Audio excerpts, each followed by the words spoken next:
Is this the universe staring at itself? Welcome to City Astro.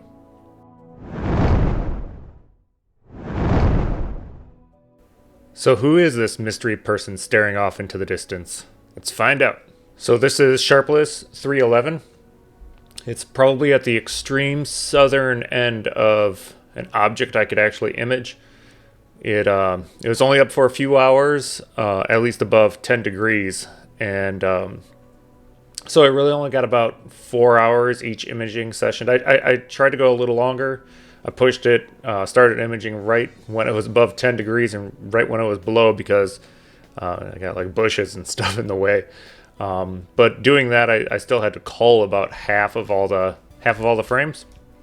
So hydrogen, I only was able to keep 29 of the 15-minute exposures here, but it had just a lot of brightness to it. I was pretty excited to see how much there was. Even zooming in on the hydrogen, you can see there's just a lot of structure, and it's very, very bright in this core region here. But for hydrogen, did a little processing, removed the gradients, removed the stars, so you could really see the extent of the nebula there. For oxygen, I managed 46 of the 64 were actually good, so I did get a lot of oxygen data, which is good because there's just these really cool, like huge billowing arcs of oxygen there, and some diffuse oxygen down there in that bright core. And again, doing some processing on just the oxygen. Left me this starless one here with well, you could really see a lot of the dark nebula structure, and again, just these huge billowing arcs of O3. And the S2 was really cool details. I don't know if this is the cross in the Skull and Crossbones Nebula here, but you could really just see the detail on like this little knot here. You know, sulfur's really cool. When nebula have sulfur, it really looks good. And again, doing cleanup and stretching. Left me this. Did have to brighten up the sulfur here a little bit before I was able to do some palette work. And what's really cool in the sulfur, you could really see like these columns and Bach little globule right there, just kind of floating out. Having HS and O, I mean, that's screaming out to use my new perfect palette picker tool, right?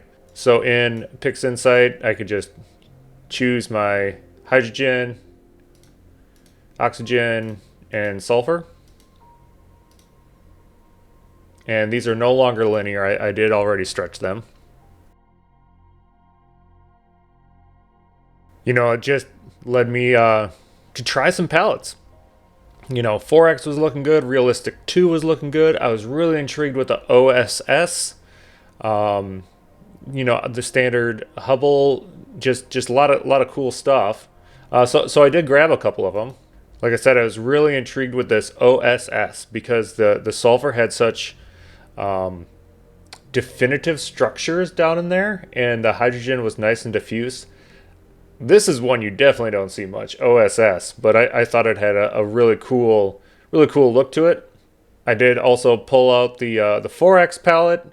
Lots of good features going on here. I think in general, if I had just one palette, I mean 4X is going to be right up there.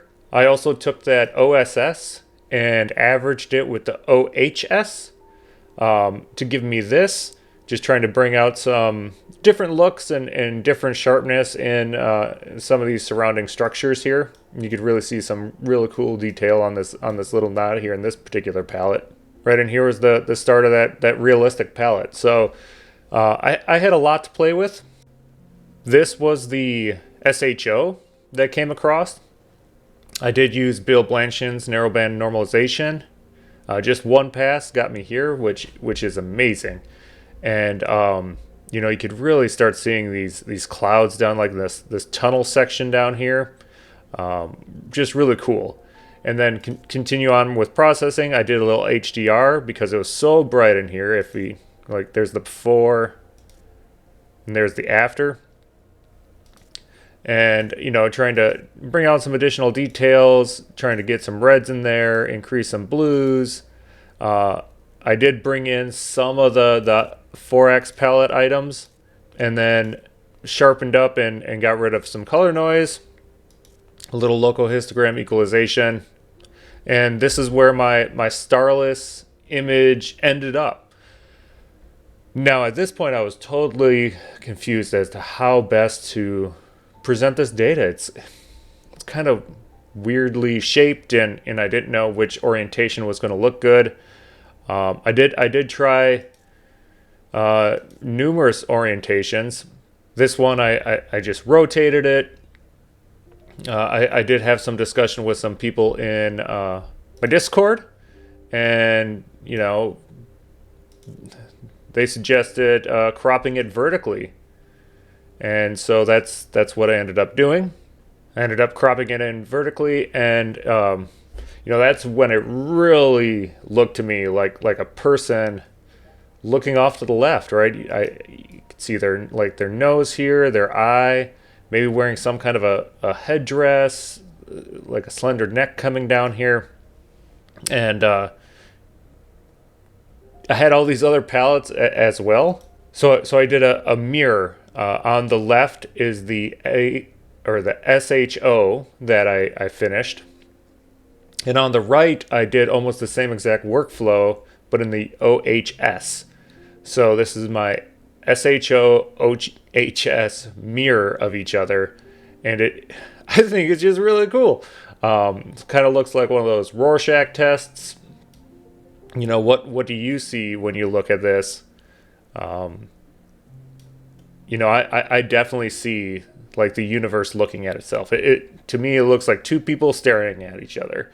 But just some really cool things to do now that you have something like the perfect palette picker as well, just to play around with this stuff and have some fun with the art aspect of our astrophotography. Now there's a lot of cool science in here. These Hafner objects, the one on the left here is Hafner 19, and then we have this little knot over here as well.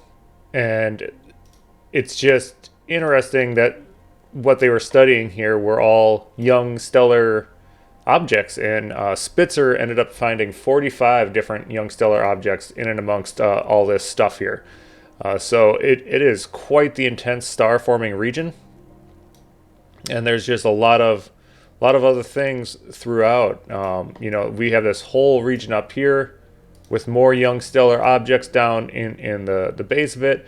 They really don't have labels for the dark structures through here, the big columns and stuff. And even though there's a lot of dark space around it, there's really not a whole lot of cataloged galaxies or anything. It's kind of off and alone by itself here. If we look at the advanced search, we could toggle the galaxies, and there's really not a whole lot of them. We got some extremely dim ones down over here.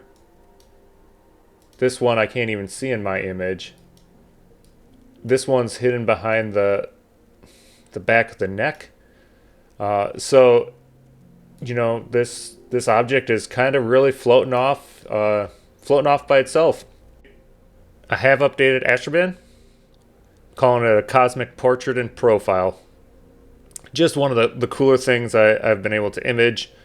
If you live far enough south, I'd recommend trying to image this. And for everybody in the southern hemisphere, you guys should all be able to see this really easy and do some good imaging on it. Haven't really just seen a lot of cool images on it. Kind of a lot of LRGB of this area, and maybe not so much of the deep narrowband like this. I do have some write-ups. I kind of also thought it maybe looked like one of those old Egyptian statues with somebody in profile and then like a headdress on. And again, what do you guys see in my little Rorschach test here? Please comment, like, and subscribe.